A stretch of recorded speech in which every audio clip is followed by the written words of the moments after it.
Shri Venkateswara gold తాకట్టులో ఉన్న మీ బంగారాన్ని విడిపించి కొనబడును.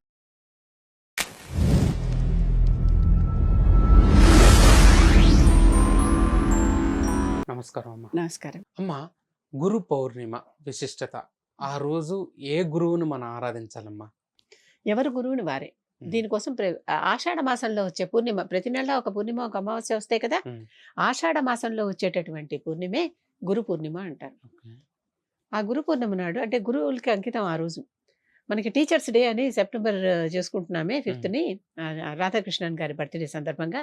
అలాగే ఇంటర్నేషనల్ టీచర్స్ డే వేరే ఉంది. ఇలా చేసుకుంటున్నాం కదా. అలాగే ఈ గురు పూర్ణిమ మనకి ఇన్నాళ్ళుగా మనకి గురువులుగా ఎవరెవరైతే బోధించారో వారిని స్మరించుకుంటూ, మనకి గురువులు ఎవరు? శైవులకి శివుడు, వైష్ణవులకేమో విష్ణువు అని కదా చెప్పేది. కనుక అక్కడ కొద్దిగా తేడా వస్తుంది. మొదటి లైన్లో నారాయణ సమారంభం అని ఒకళ్ళు చెప్పుకుంటే, సదాశివ సమారంభం అని వీళ్ళు చెప్పుకుంటారు. వ్యాస శంకర మధ్యమం అస్మదాచార్య పర్యంతం వందే గురు పరంపరం, అది శ్లోకం ఆ రోజు. అంటే నారాయణ నుంచి మొదలుపెట్టి లేదా సదాశివుడి నుంచి మొదలుపెట్టి ఎవరిని ధ్యానిస్తుంటే వారిని, అందరూ దేవుళ్ళే, మర్చిపోకూడదు ఇక్కడ. అక్కడి నుంచి మొదలుపెట్టి వ్యాసుడు శంకరుడు ద్వారానే ఇంత విజ్ఞానం మనకు అందింది. ఇంత సారస్వతం, ఇంత విజ్ఞానం మనకు అందింది. లేకపోతే మనకి వాగ్మయం ఏది?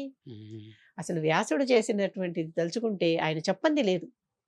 అలాగే శంకరుడు తలుచుకుంటే, శంకరుడు ఈ మధ్యవాడు ఇంకా మనకి ఈ మధ్యలో అంతా నశించిపోతున్నప్పుడు తప్పనిసరిగా దేవుడు తిరిగి వస్తాడని చెప్పానే, అలా వస్తాడు. ఆయన వచ్చి శంకరుడు రూపంలో 32 ఏళ్లలో సమస్తం చేసి వెళ్ళిపోయాడు.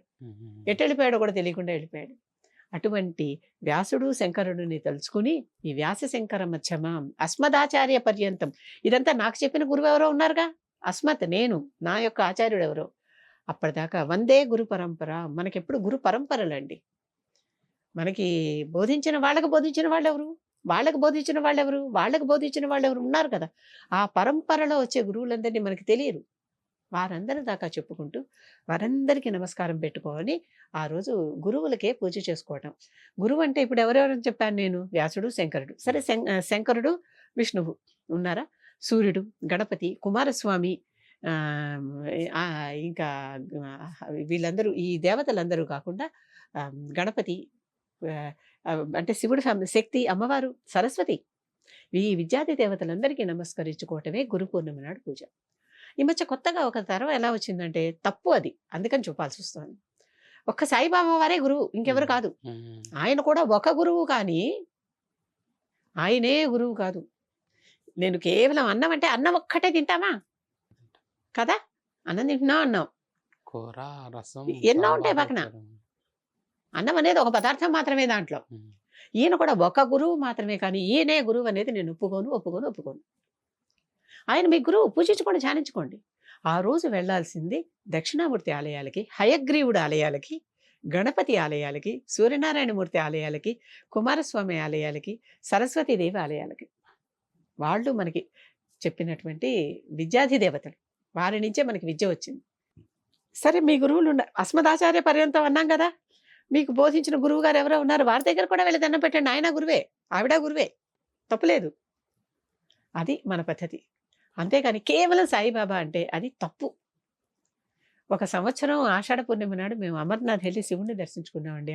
ఆషాఢ పూర్ణిమ రోజు ఆయన ఎదురకుండా ఉన్నాం, మహాదేవుడు ఎదురకుండా, అమర్నాథుడు ఎదురకుండా. చాలా చాలా తృప్తిగానే, అసలు ఎంత కడుపు నిండిపోయింది. అలాగే నా లలిత సహస్ర భాష్యం శ్రీలలిత విజయం అనే పుస్తకం కూడా గురు పూర్ణిమ నాడు గురువులు ప్రేరేపించినట్లుగా రాద్దాం అనుకుంటూ నెట్టేస్తూ ఉన్న రోజుల్లో అప్పటికప్పుడు అమ్మవారి ఇలా చేయి పుచ్చుకొని లాక్ కూర్చోబెట్టి ఇప్పుడు రాయంది. అప్పటికప్పుడు మొదటి శ్లోకం రాసి పబ్లిష్ చేశా. ఆ రోజు ఏ రోజు శ్లోకం ఆ రోజు బ్లాగ్లో పెట్టుకుంటూ వచ్చాను. అలా అంటే కృప ఉంటే అలా చేయిస్తారండి, అంతే. ఆ కృప మనకి అందరికీ దక్కాలి.